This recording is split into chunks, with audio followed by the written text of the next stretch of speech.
Hello, friends, and greetings for the day. Welcome back to another episode of our live session where we connect together in order to listen to your queries, listen to your concerns, and try answering them as much as possible because we would love to be responsive to you at points where nobody else is doing that. We would like to give you the best, the response possible in order to be a better QA and try solving your queries as much as possible. So, being an initiative of this particular channel, we wanted to keep you, supportive all the time. When you take help of these tutorials to learn and prepare for your sessions, we would like to give you even extended support in terms of answering your queries, answering your doubts, and that's what this live session is all about. This live session caters you with all the support on terms of your queries, concerns, questions, whatsoever you may have. And you can feel free to drop your queries on the chat at any point of time, and I would be more than happy to respond to all your queries whatsoever you may have. So just feel free. Be your query be about the certifications of ISTQB, be your query be about being a journey as a QA. If I want to move to automation, what should I do? Or if you have any concept related concerns about testing, do let me know. I'm here to cater you with all the queries, what you may have, and we will be looking forward to a great session today as well, as always, and would love to listen to your queries coming forward now. So, meanwhile, we have got Hamid saying, hello, good evening, sir. Very good evening, Hamid. Welcome to the session. And he, in fact, has his first question already mentioned that the difficulty level in ISTQB Foundation exam, how much difficult can we expect? So the questions are not difficult, Hamid. It's just that how much you really know about the content. The better you have the understanding of the syllabus, the more you have given your effort on understanding the context and content of the official syllabus. That's how much your examination will be simple. The less you put effort, the more complicated the paper will be, right? But considering difficulty level, foundations are pretty much straightforward. They do not try to, twist you around or particularly, give you that higher difficulty examination so that you do not pass.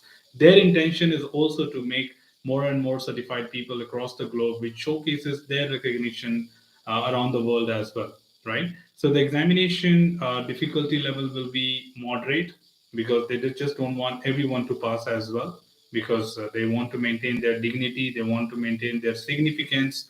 When people talk about ISTQB, they should give you that respect, right? If you're certified. So this is where the moderate level of examination will be there, but it all, I still will insist on that particular one statement that it all depends on your preparation. The better you have the preparation, the simpler the examination will be, and vice versa, right?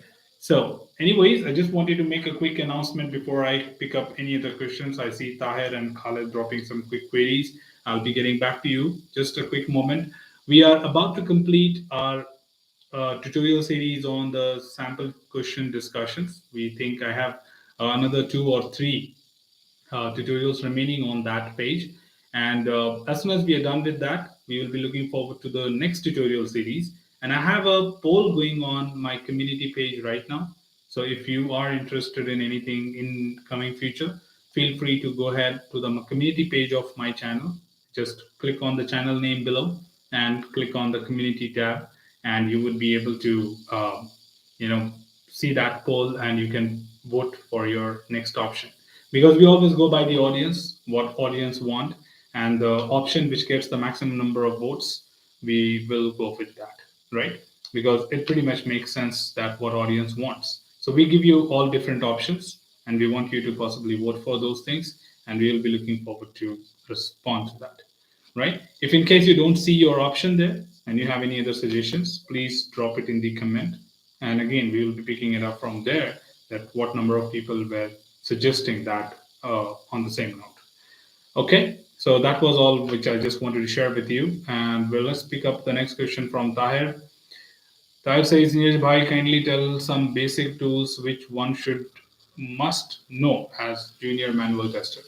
Okay, so some of the common tools which you can talk about is the Jira, which is being a manual tester, no matter you are a manual or automation, but being a manual, People look forward to Jira, as most of the organizations are today or currently practicing Agile, right? So Jira will be something very interesting for you. I do have Jira tutorials available on my other channel, which is Testing in Nutshell. So please go there. I'll even drop the name here. So Testing in Nutshell is my other channel where I do tool-related sessions, and you can search for this channel and look forward to learn Jira from there. Other than that, being a manual tester, you would have specific tools which are created within the organization. So you don't have anything publicly available. For example, where do you do the configuration management? Where do you do the test management? So there are several apps available within Jira where people do the test management inside that. So Jira will cater you with everything end to end, right? So you can look forward to those as well. And I have just recently started on my other channel about X-Ray, which is a test management add-on on Jira, which is widely used. So that would be the second thing what you can learn, Tahir, to understand more about how to do test management in Jira, right? And a lot of organizations use X-Ray as an add-on to Jira to do the same job. So that would be second option. And other than that, Excel is very common thing I know, but yes, pretty important if you are a manual tester, because a lot of things will go to Excel as well, probably like importing the data from there, exporting the data or reports, and working on that. So these are some of the common things which you can start working on, and all other things will be specific to your organization. That being a manual tester, what you should know. Generally, a manual tester doesn't go beyond Excel. They will write all your test cases, manage their defects, etc., right in the Excel. If you're using a tool, that tool will be something what you can look forward to. So basic, I would say Jira, which is very common today. If you know any other company, they would say, do you know Jira? And how much you know Jira? So that is where things will be important for you. Okay. And Khalid says, hi Neeraj sir, want to ask if someone has complete different educational background and want to start his career in testing field, what would you suggest? Okay, so I'm not sure what you meant by saying complete different educational background. I would just say, for example, non-technical background, right? You do not have any touch to technology, and you say that I'm not sure what exactly technical world is all about, and I would like to continue or pursue my career being a QA. So that's one thing which you would say that I would like to do and pursue my career in the core technical domain like testing and start working on that. So the very first thing would be to understand the concepts of testing, build your understanding on testing, and get this foundation level certification of ISTQB. Because as you are not coming from a technical background, you would be required to showcase more, portfolio weightage, and that weightage will be achieved by the certifications. Because when you do these recognized, repeated certifications, people look forward to, give you more importance and significance compared to people who are not certified, or people might be from technical domain but they do not have any good understanding of testing, right? So those things will be somewhere which will be adding value. So look forward to that. And yes, anybody can make career in testing as far as you know about what is testing. Testing is not for anyone. It's for people who really want to achieve a better career being a QA, right? Not just you can say that I would like to become a tester and next day you start working as tester. It takes effort.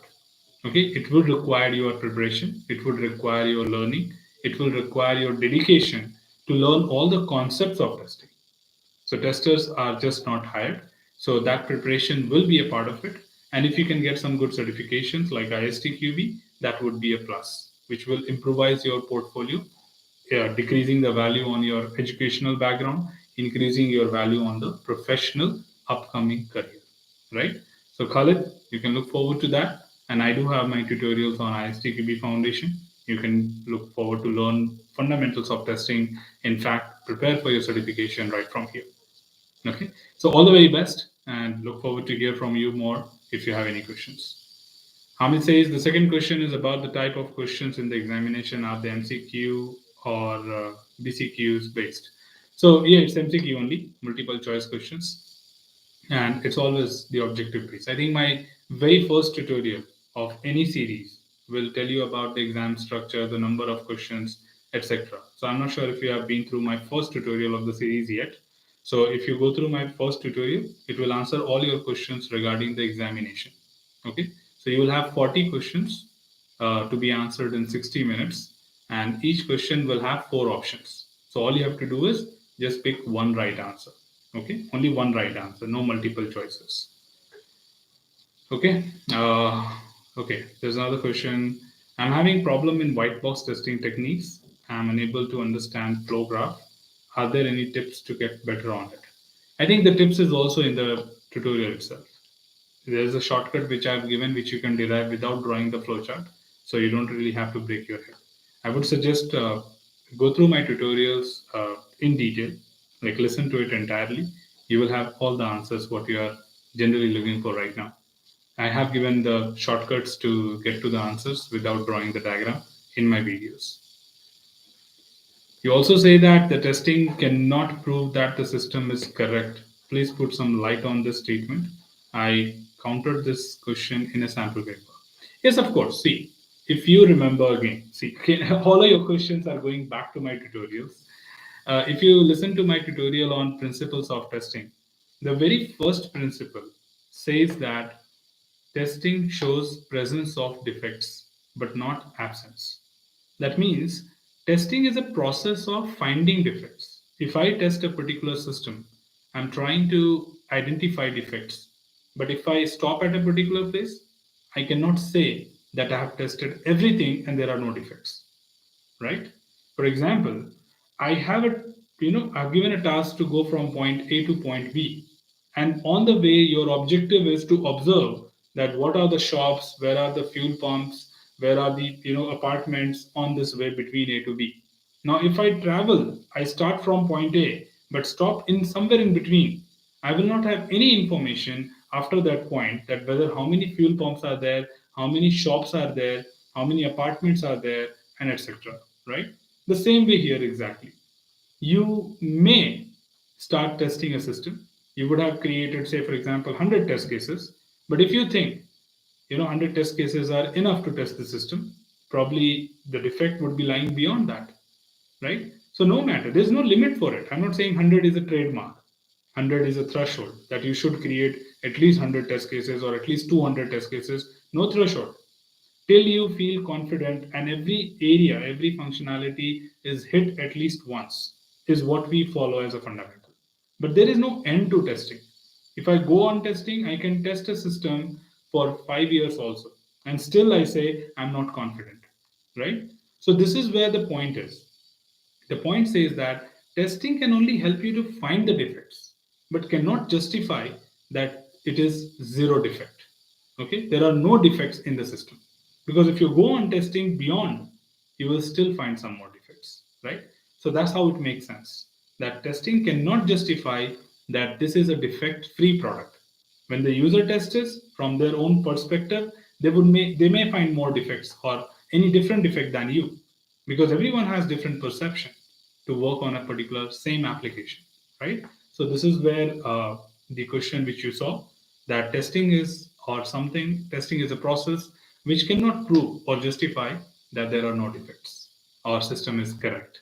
It's just to find as many defects as possible before releasing. Okay, so I hope that gives you the answer, Hamid. And Khalid has, I'm a new to testing field and a bit confused to understand difference between manual and automated testing. Can you please elaborate with few examples? Okay, very simple example, right? If I ask Khalid to, go and wash the clothes, right? This is weekend, right? Generally, the job for the bachelors or individuals will be to go and do the laundry, right? And then you go and wash your clothes with hand, yourself doing the tedious job, time-consuming job. What do you call it as? Manual washing.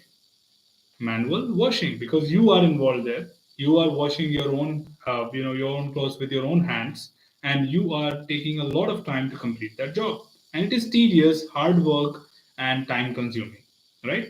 But at the same time, somebody offers you or somebody comes and tells you that, hey Khalid, you know what, there's a washing machine available which is automatic. You just have to put the clothes in that, put the detergent, and program it for the number of times or number of minutes and run it, and you can do your job and relax. You can go and watch your cricket match or something and let the machine do everything, and he will let you know when the washing is done, and he will dry it as well. You just have to put it outside. Oh, that's interesting. Now, this is what I call it as automation. Automation is basically a robot, okay, who takes inputs from you and performs all that necessary activities and gives you the result at the output. So, manual and automation is exactly the same, what I just told you, with the best example possible, right? Manual is where someone, human beings are involved. We manually run the test cases, we interact with the system, review the outcome, update the results, etc. Automation will tell a robot, which is an automation testing tool, that do all these things on this application, come back and tell me what happened. So he will come back and tell you whether how many tests passed, how many tests failed. If failed, what you need to do, you will raise the defect. So yes, that's execution part will be something which is automated. But yes, as you mentioned that yes, you are new to testing field, please take your time. You may be required or recommended, as you're completely new to IT world, required, I would recommend that take up a course from a reputed organization or maybe a reputed instructor and understand everything in detail, because not always all your queries will be resolved upfront, right? While going through the tutorials or learning from an online source. See, I'm instructor of my own tutorials, which is good for everyone here, right? That's why you're here. But the point is, I don't have two-way communication on those videos. And being new to IT world, you will have a number of questions. But that not being answered can certainly create a lot of confusion in your mind. And you would think that, no, this is not something for me. I'm finding it difficult to understand. I cannot jump into IT. Please trust me that my recommendation is given to you with all the review done in my past. So I would suggest you strongly that take up a course in an organization with two-way communication, that when somebody is teaching you something, you have upfront to ask a question back and getting your queries resolved then and there. Trust me, you'll be getting stuck at a lot of points, and not everything can be just answered from here. But you can go ahead and keep asking me questions. As far as I have the time, I'll keep answering them. But better look for a full-fledged session, because there will be a lot of other things which the instructor will tell you and will not be a part of any learning sessions, right? The real-time scenarios, talking about what should you do in these situations, decision making, etc. So I would recommend you that. Please look forward to it. Okay, Dinesh says, sir, please elaborate defect triage. So, what is a defect triage here? So, when we talk simple a defect. So, when a defect is created, it will be logged, right? It will be logged in the sense like it will be maintained in a system, right? And we do have all the defect management happening in any particular tool or probably particular software where you manage everything, and you have a session on this. Now, assume that you're working on a particular project and you have been running several number of test cases, and most of them have failed, and you keep logging the defects for every failed execution. Now I've got a piled up defect list. Probably I have 20 defects to fix. Now, which one to fix first? What is the risk associated with a defect which you raised, right? Or what is the frequency of a defect which is occurring again and again? Like probably I raised it 1 month back, that time they fixed it, but when I was doing a regression test today, I again found this, right? So a reoccurring defect is what we call it as. So when we have a lot of defects and we want to make a decision on that what should be our next steps and how we should start working on these defects, is what we call it as a defect triage meeting. It's basically a get together. It's a meeting where you generally sit together with all the technical team members, including the developer, the tester lead, or the functional lead, or technical lead, etc. And we'll all decide together and sequence the defects approach. That okay, if I have 20 defects to fix at this point of time, what will be my order to start working on that? Which one should I give more priority? Which one I should give more importance to? What is more critical for me? Where is the risk involved? And many other things, right? So it's all about a meeting where you see how to start working on the defects. Okay, so I hope that gives you the answer. If you have anything else, feel free to let me know. Okay, Hamid says test charter is a term which is often used in the course content. Some people say it contains test conditions only. Can you please explain it in a simple word? So, test charter is basically a log, okay, which is used in not everywhere. It's used mainly for the exploratory testing. When it comes to exploratory testing, it is a testless execution. Okay, testless in the sense like we don't write detailed test cases here. You can write high level test conditions, or even you can write high level test that as a user, I'm trying to book a flight. Now, explore this particular transaction, like search for random flights, click on random dates, or search for different flights, select random flights from the list, make payments from different cards, etc., and so on. Right? So that exploration is done without the test cases. Why? Because probably you may not have the details of it, or you would like to gain a layer of confidence over the formal testing which you have done.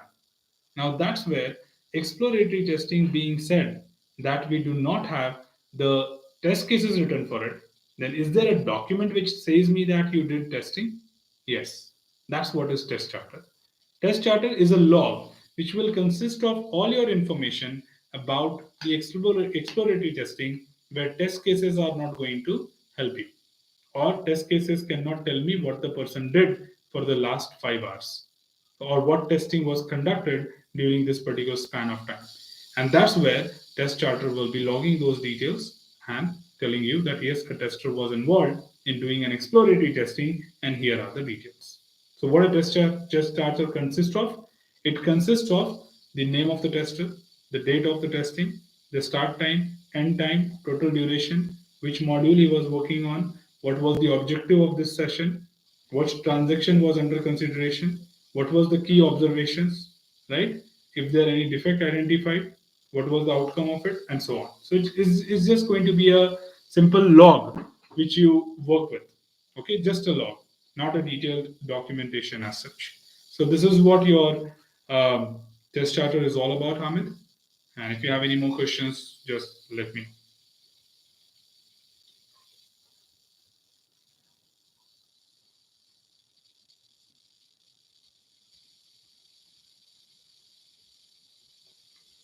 Okay, meanwhile, Khalid has another question. Let me check on that. So Khalid says, I have also started learning Python.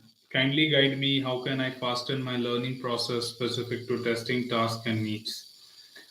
Uh, there's no fast way, first of all. Uh, Everything takes its own time. When you are talking about learning something new, Khalid, I would say don't try to rush it because rushing that may probably not give you the right details, right set of objectives, what you want to achieve, right?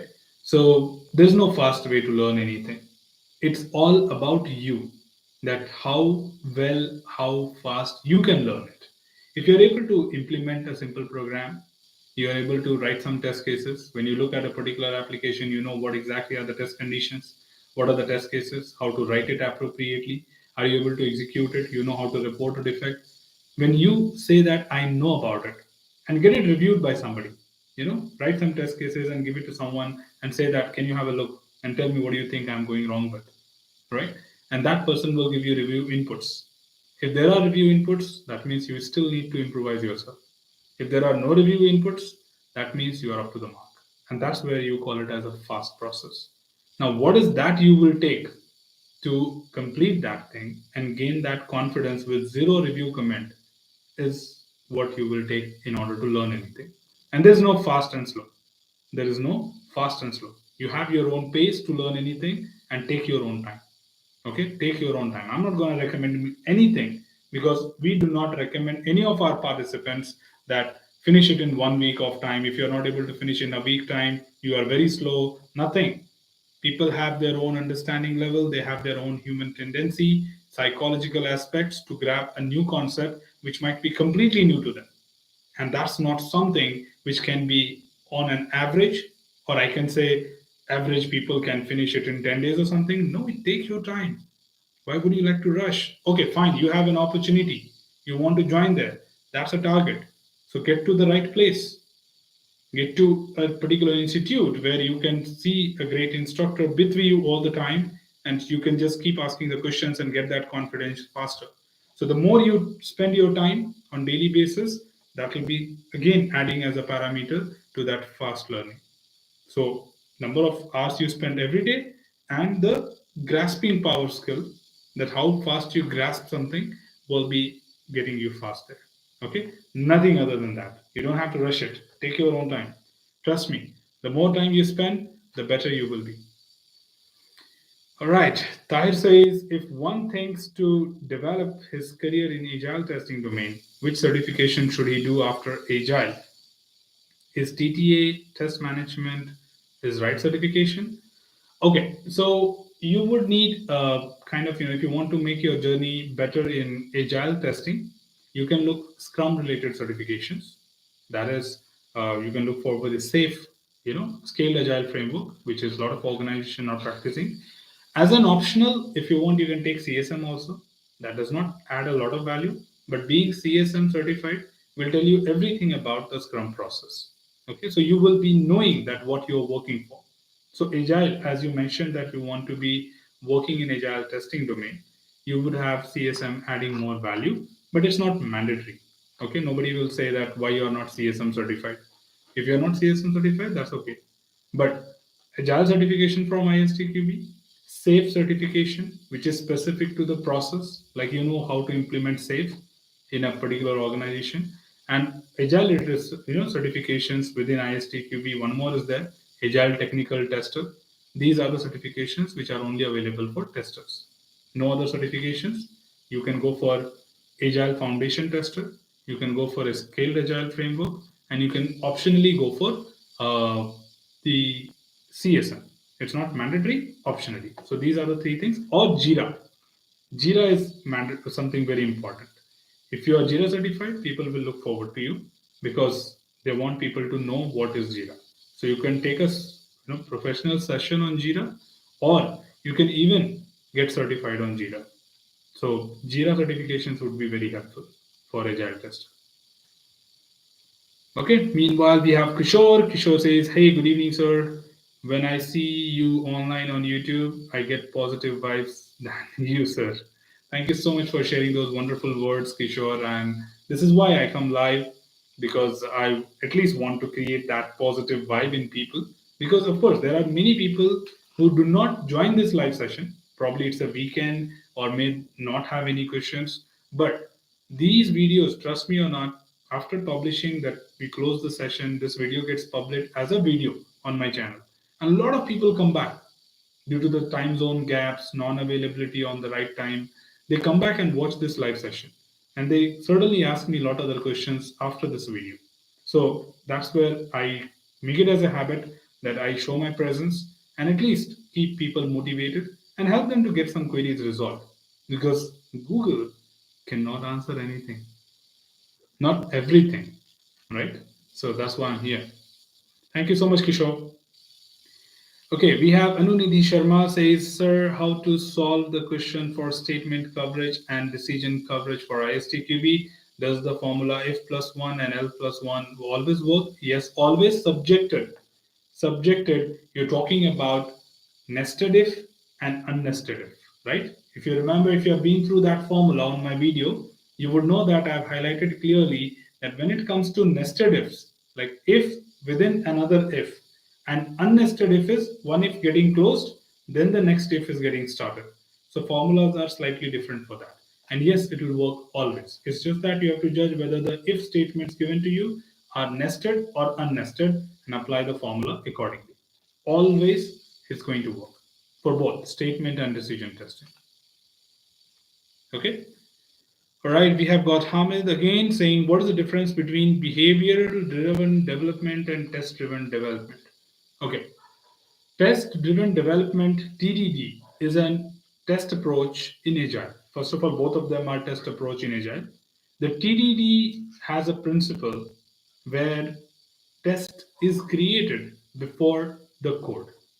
Okay, may sound a little unrealistic, But yes, that's the approach. So in TDD, the tests are created before the code. What's the logic here? The logic here says that uh, I create a code. Okay, generally traditional approaches. I generally start with developing a code, and then I test it. During the testing, I find defects. I report to the developer.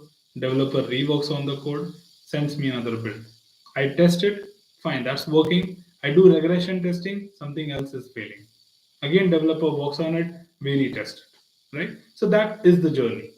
But TDD came other way around, saying that when a tester is someone who is raising defects and I have to refactor the code, or finally it's a tester who will say that yes, your code can now go to production, then why don't we create that test before coding and let us code according to that? I was like, yeah, that sounds good. Because I have a test, until unless that passes, your code is not approved. Then why don't I create that test first and let the developers code to make that test pass? Right? Makes sense, isn't it? So I have a test based on a requirement created, and now the developers will start coding in order to make that test pass. If the test fails, I refactor, test fails, refactor, but I don't have any defect, right? There's no such defect reporting, testing time consumed, etc. It's a development time consumed, etc. As a part of this process. So the faster you fix it, the code is done. Once the test passes, code is moved to production. Simple, right? Or higher environments. So TDD is other way around, test-driven development. You first create a test, and then the development will happen. When it comes to BDD, it is behavior-driven development, where a user interaction of the system will define what to develop. Okay, so here we say that it's more of like requirement exactly. So we just drive ourselves by the requirement. So whatever the requirement is given to us, we stick to that. But generally, if you see, you may go as per the technicality, not by the requirement. You would say this is having a restriction, this is a functionality which cannot be actually implemented in the way why it is how it is written. So we'll go by the technicality, out of the box, etc. Right? So BDD is all about behavior driven development. What is expected to happen on that particular outcome? Like as a user, I want to do this, then make sure that that happens. If that doesn't happen, that's not complete. You have to redo it. So as a user, I want to log in into the system. So no matter what drama you make in the development, if I cannot log in at the end of the day, that is incomplete. Okay, as a user, I should be able to book a flight. No matter hotel is working, train is working, bus is working, if flight is not working, that's an incomplete development. So BDD goes more from a behavior driven development. Okay, so that's again just a test approach, nothing else. Okay, so the tests are derived especially from the requirement interaction, the user interface. Okay, so I hope that answers your question. Is Epic user story or user requirement the same thing? No, they are different. Epic is a parent requirement on a very high level. Then Epic is broken down into simpler requirements, and that's what you call it as user stories. Okay, and yes, user requirement is equal to user story. So user stories are your requirements in Agile. So they are not different, but Epic and user story are different on the hierarchy. Epic is a high level requirement, and broken down is user stories. I hope that answers your question, Samir.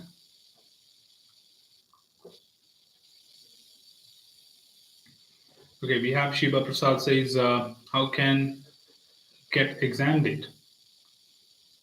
By registration? Is that what you meant? When you register and make the payment, after you make the payment, you will have an exam date with you. They will send you the exam date and you can write the exam on that particular date. So you have to fill the form, register yourself, and then make the payment. After making the payment itself, you will be able to get the exam date. Khalid says, I'm first time in your session and taking a lot of positive vibes and motivation with me. Thank you so much, Khalid, for sharing that. It's always our responsibility here when we connect live to bring that motivation to all of you by helping you understand the queries and responding to your concerns, answering your questions. And this is just like taking some time out from my schedule and talking to all of you, right? Listening to you, uh, sorting out some of the questions from here. And that just helps people to get more confidence. Sometimes just build that pathway that this is what I need to do in order to continue ahead, right? So just take your time out whenever you have. I'll be more than happy to respond to you. Just if you have any questions, drop me a comment, or even after this live session gets over around the week, just keep dropping a comment and I'll be there to respond to you. All right, so Tahir says for ISTQB CTFL set C, is the last one or sample D also on the way? No, set C is the last one. There are only 3 official sample papers, so we are only talking about till set C. There's only set C, there's no set D. When do you use prototype model in SDLC? Prototype model is very, very outdated. Agile is taking care of that. So prototype does not exist. It was used in traditional days for the customers who did not know what is software and they wanted a software. As simple as that. So there were a lot of people like banking domain, pharmacy domain, right? Retail market. They needed a billing software. They needed an account management software. A lot of people from non-IT who wanted a product like software, but they didn't know what is software all about. What is the world of IT? What is Java? What is Python? And what is .NET, etc. What's the difference between that? What is platforms like Sibyl, Citrix, etc. So we used to create prototypes. Okay, we used to create some dummy modules and show them this is how the product will look like. Are you okay with that? If they give you a thumbs up, yeah, this is what I want, this is what I'm looking for, then we used to do the real coding behind the screen. So we used to just create the dummy pages first, like where the components will not work, but it will just have the UI that this is how the product will look like. So that was the prototype model. We used to create prototypes, to show to the customer, and then talk, take to the real coding, real testing, etc. So that's what. Anyways, we don't have this. Don't forget to drop a thumbs up, team, and do spread about this live session to all your friends and colleagues because we want more and more people to come and get their doubts clarified. Because I always see that people don't find the right platform to get their queries resolved regarding testing. I'm not sure about the other technologies. So I'm not talking about development, etc. I'm especially talking about QA. Currently, my channel is only the channel which is doing a live session, not to talk about my latest updates, but to answer your queries. So if you just drop a like, the benefit what I'll get is the YouTube will recommend it to many other people that this video is something where you can go and look forward to the Q&A. So I want more and more people to get their doubts clarified with. And again, asking a question on this live session doesn't have any mandatory steps. You don't have to be a subscriber.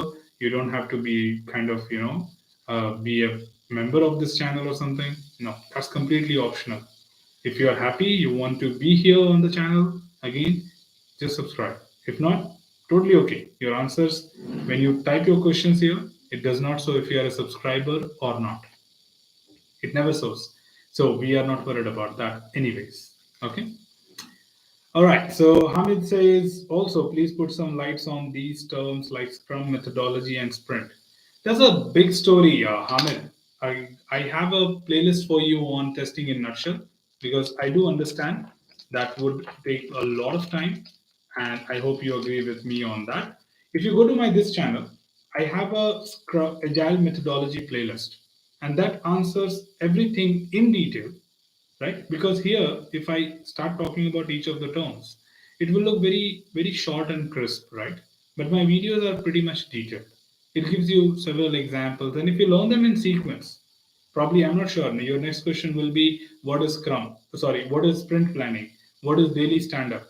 So I do understand you have curiosity to explore the terminologies, but I have a playlist for you, right? So if you can go through there, it would be more beneficial than answering the questions in a very short span at this point of time, right? But after going through that tutorial, if you have any questions, do let me know, okay? Because at this point, I don't find it beneficial to you if I just keep it short and simple to the point. For example, Scrum is a methodology in Agile, just like other things like SAFe, XP, right? There are many other methodologies in Agile. So, which methodology you will be using, it depends on the characteristics of the project and product. So, Scrum is one among them. And Sprint is an attribute of Scrum where you process or progress on the project by doing different iterations. Now, what is iteration? That's what is Sprint. A cyclic process which repeats in a fixed interval, right? So, we call it as Sprint. So, that's what the details are. Okay, Tahir, I've listened about extreme programming concept in Agile methodology. Is it anyhow same as Scrum? No, that's different. So the difference between extreme programming and Scrum is the extreme programming invites more time to be spent on development, like putting more measures, putting more steps on the development side. And that totally tells you that the developers or development side, if it is improved, you'll have less effort on the testing. And you have some great principles there again, like what is pairing, what is buddy testing, and not many other things like that, right? So there are some around 12 or 16 principles which you have in extreme programming, which made it unique and different from Scrum. So again, you'll find this detail there in my Agile Tester extension, where we have discussed about extreme programming, and it will give you not just this outline, it will give you very detailed information. If you are going through that, do not skip it. Before Scrum, I have Extreme Programming 1 tutorial where I'm talking about all the attributes. Okay. All right. We have next question from Hamid again. If we are given test scenario during interview, what is the best strategy to write effective test cases? There's no strategy. It's just that how well you know writing the test cases, you just have to write it. You just have to follow this approach of writing test cases, right? You have to create the test case sheet and you have to write the objective, you have to write the prerequisite, you have to write the test cases, you have to write the test data. Okay, so if they're asking, see again, questions are different. Ahmed, if you say they're asking you to write test cases, then only write till expected result. Do not add columns like actual result, status, etc. Okay, if they ask you to write and run some test cases, then include actual result and result column where you say pass, fail, etc. Okay, and do not pass all the test. You are being interviewed for tester position, and you can ever not expect everything to pass, right? So if you have written 10 test cases, make sure at least one or two you mark it as fail, because anyways there are no requirements, there are no assumptions, so you can say anything in the interview, right? And then they ask you, why do you think you got two failures? The answer is, yes, I'm a good tester, I found some good defects. So you should always showcase your skills while working on this. So do some failures, and if you're asked to just write, then include the last column as expected result. If you're asked to execute, add two more columns, actual, results, and status. Okay, so that's the strategy I can tell you during the interview. All right, we do have Sayed Maksud. How can I prepare Q and A for writing ATSQA? ISTQB exam. Sorry, what is ATSQA? I know ASTQB, ATSQA. I'm not sure what that examination is. Agile tester? Yeah, if you can tell me more about that examination, I would be more than happy to assist you better. But if it is ISTQB, you do have mock papers available online on the official page of the ISTQB, that is istqb.org. And you can pick up some. Yeah, I understand. Probably some country, right? ATSQ. Yeah, testing board, but AT, which country? Austria? Because Australian board is ANZTQB. Anyways, I understand. So that's the country member board. So you will have only one source. That is the official website of ISTQB, no matter which board you are writing from. You have to go to ISTQB, okay, .org, If you're talking about foundation, again, you have not mentioned about the exam. If it is foundation, there are 3 official papers, and currently we have a playlist answering all that 120 questions to help you assist better prepare for the examination.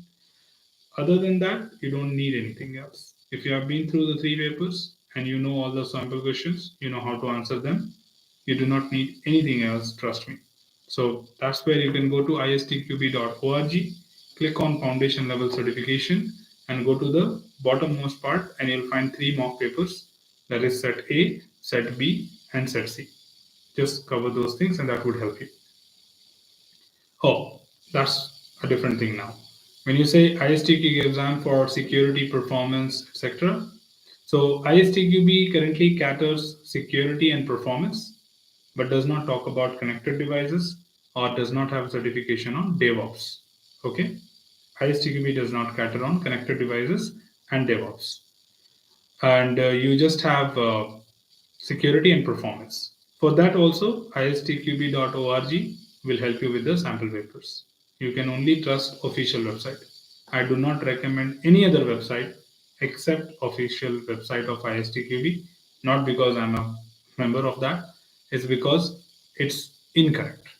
They will certainly ruin your confidence and you will not know what you're doing and you may fail in the examination. Okay, so yep, that's one thing. I think I between missed Dinesh comment. Dinesh says, as a manual tester, what should be the approach for BDD at initial stage? I mean, how to start this BDD?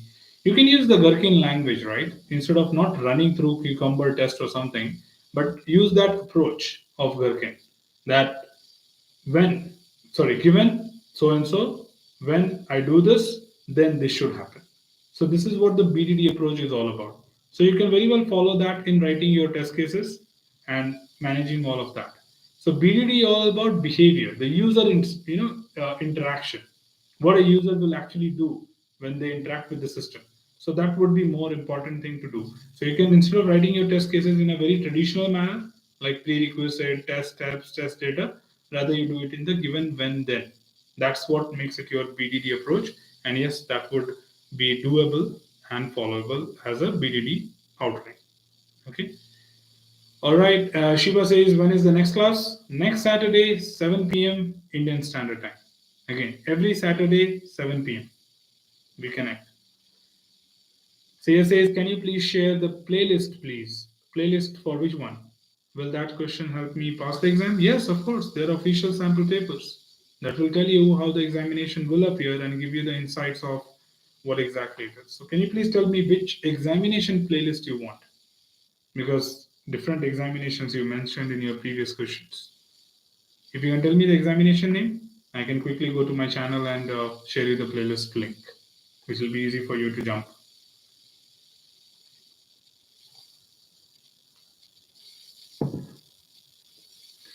Does BDD needs to be in code programming language?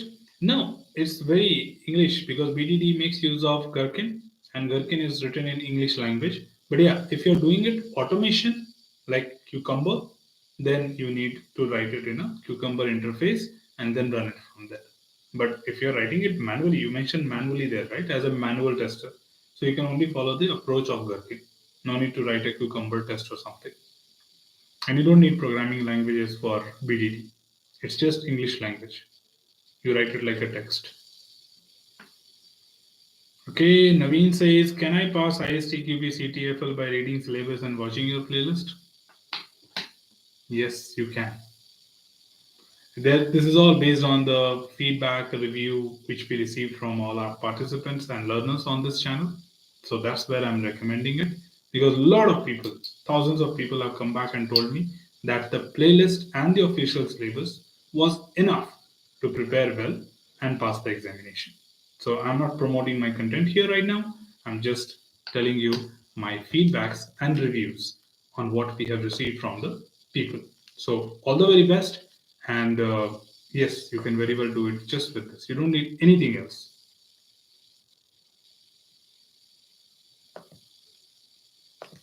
Okay, Sayed says he wants it for security and performance. So, Said, right now we do not have any tutorials for security testing on my channel, but I do have for performance. And this is the link for the performance testing. So you can directly jump on this and you will land on the playlist of performance testing. Your video tutorial helped me a lot in passing ISTQB mobile application testing exam. So I didn't know that you are not new here. Thank you so much for letting us know that. It's really great to see that people who have used this channel before and have been certified. So yes, now I don't really have to spend a lot of energy telling you that the tutorials will be very helpful.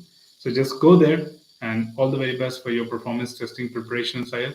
We'll be very anytime soon preparing the security testing tutorials as well. I'm just taking the poll.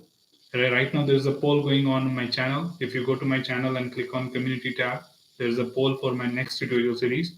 Kindly go ahead and vote for your next option. What do you want to hear from me, right?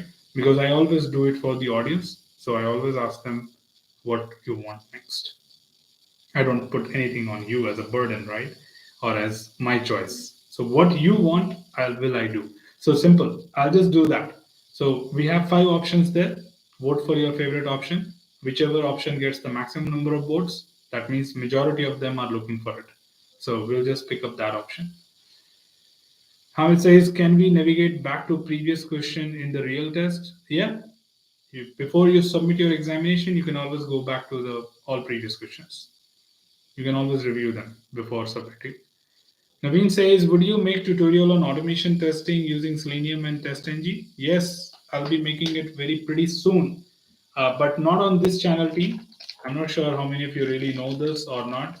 I do have my other channel where I talk about tools and other concepts of testing than ISTQB.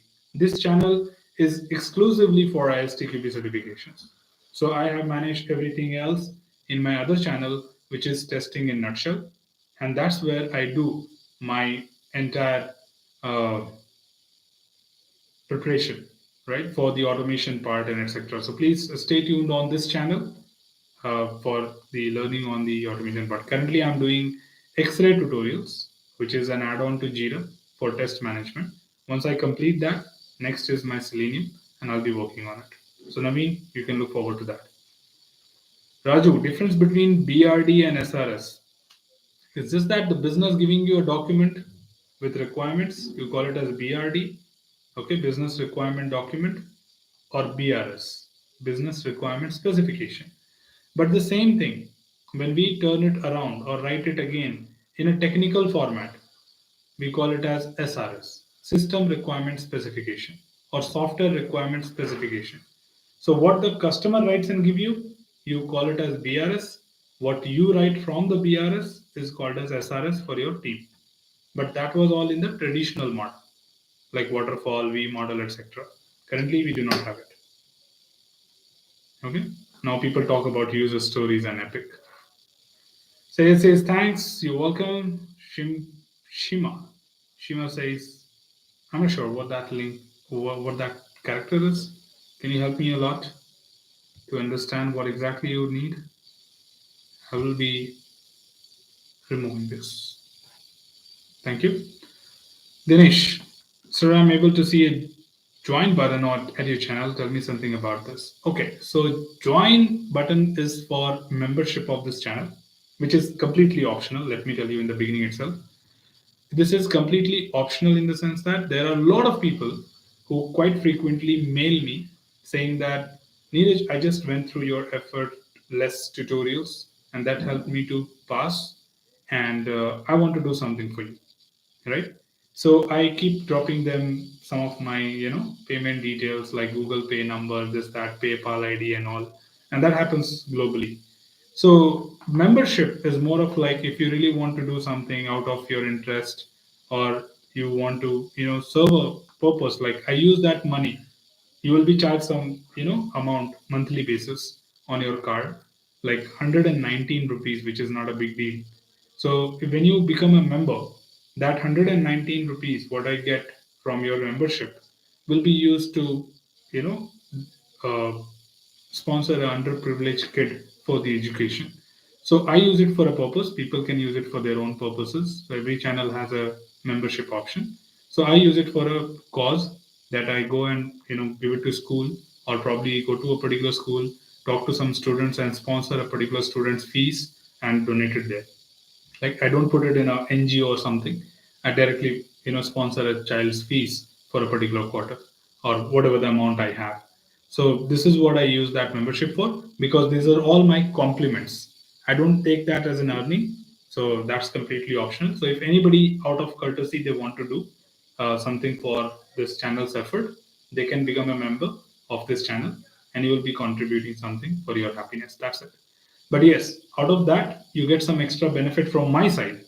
Okay, that means you can get an exclusive session with me on two-way communication through a Zoom call or Teams call, just for being a gold member. So make sure that if you are really interested to explore something more, you can have a membership there. But that's completely optional. From the tutorial, from the live session point of view, you don't have to be a member. Okay, membership just adds a kind of gift option. That's it. So people use merchandise, etc. I don't have that. I am not making any merchandise. So this is the other option. I hope that makes it clear. Hamid says, thank you, Neeraj sir, again for explaining difficult things in a simple way. Stay happy and blessed. Thank you so much for that. I just feel that if I can answer any particular questions for the people and they are happy, I'm happy. Thank you so much for your wishes still, Hamid. Naveen says, is SDET a good role? Because the company assigned me that role. I'm really concerned about the future of this role. That's the role of the future. One word answer. SDET stands for Software Developer in Test, or Engineer in Test, right? SDET, Software Development Engineer in Test. So here you just don't do testing. Here you know programming, here you know database, here you know in and out about the application. So you're no less than a developer. It's just that your responsibility is testing. And you know in and out about testing from a technical perspective. You just don't look at the UI. You know what is the database, what will be the differences between the database, how the system should be tested if it is on Oracle, how the system should be tested if it is on MySQL. Same way, how to test a system when it is Python, how to test a system when it is Ruby or C Sharp, etc. So being SDET will make you more technical than just being a manual tester. Okay. So yes, that's the role of the future. So don't be worried. You are doing a good, pretty good role right now, and you will be learning great out of this. Tahir says, I have listened about robot framework. What exactly is it? Can you please elaborate? Robot framework. Now, that's something which could be very common as well, or something which be unique about a tool. So I'm not sure. Let me just quickly search for it if I see something what exactly robot framework is. So it's a test automation tool. And again, different vendors provide different tools, right? So that's what my guess was, but my guess is correct. So it's just another test tool like Selenium, UFT, Load Runner, so robot framework. People just name it whatever they want. So this is another automation test framework which is used for testing, and they just have the name as robot framework. And this is specially created for ATDD. Okay, finally, let's talk about the third one. People ask me about TDD, BDD, and the third test approach is ATDD, where the tests are created from acceptance criteria of a user story. Now, the robot framework is basically specially created for the ATDD test approach. For BDD, you have Cucumber, right? For TDD, you have Mockito. Same way for ATDD, you have Robot Framework. That's a tool catering you in the test approach of Agile, right? So that's it. I don't know anything beyond. I've never used that tool. I've worked with Mockito and I've worked with Cucumber, so I know about them. But I'm sorry to say I don't know much about the Robot Framework because I never worked on ATDD scenarios with that tool. Okay, TDD I know, but not that tool especially. So I hope that gives you the answer, Tahir. And Naveen says thanks for that. So yes, you're welcome. And don't forget, team, That's every Saturday, 7 p.m. to 8 p.m. We connect here, look forward to your queries, listen to you, and try answering them as much as possible. Don't forget to drop a thumbs up if you are happy with the session, what we are doing, trying to give you the responses. Just drop your courtesy and your love by just dropping this like, and do let people know that if you are in testing and you have any questions, please be a part of this live session. Your queries will be answered without any fees. No charges. I won't charge you for anything answering this question for an hour time. Like Hamid is making a most out of this opportunity as he keeps asking me a lot of questions, and I'm happy about this. I'm happy about this. At least he's keeping this session engaged, right? If there are no questions and I'm sitting idle here, what's the point of doing this live session? So I would like to thank in turn Hamid that thank you Hamid for being a good active participant here along with other participants and making this session more interactable, because I didn't want to create a video on YouTube where people sat for 2 hours without doing anything. And I don't want to be a sensation or probably a viral person on that note. So I want to participate in this live session and talk about it by listening to you, resolving your queries, and one step ahead, helping you to reach your goals so that I can be at least remembered saying that, yeah, there was one person in my lifetime who helped me with all the aspects, right? He never hesitated to give us the right answers without any cost, though he was deserving something, right? And I hope you can say that I deserve something, but yes, I believe in giving you what you really need. And sometimes I just do it out of my passion and sometimes volunteer, right? So we are doing that. So please let your friends know, let your colleagues know, let your teammates know that if you have any questions, just be here. I'm here. Anyways, we have already hit the hour of the day. So I would like to thank each and every one of you here for being here, asking your queries, getting them resolved, and we would look forward to see you again in our upcoming live sessions, which happens every Saturday between 7 p.m. to 8 p.m. And I would be more than happy to look forward to you and your queries once again. So thank you so much for joining in, team. That's all from this particular live session. Should you have anything else, feel free to comment your questions below. I'm always there to address your queries and answer them well. Till then, keep learning, keep exploring, keep understanding the context. Thanks for watching the video, team, and happy learning. Take care, team. Stay safe. See you next week. Till then, bye bye.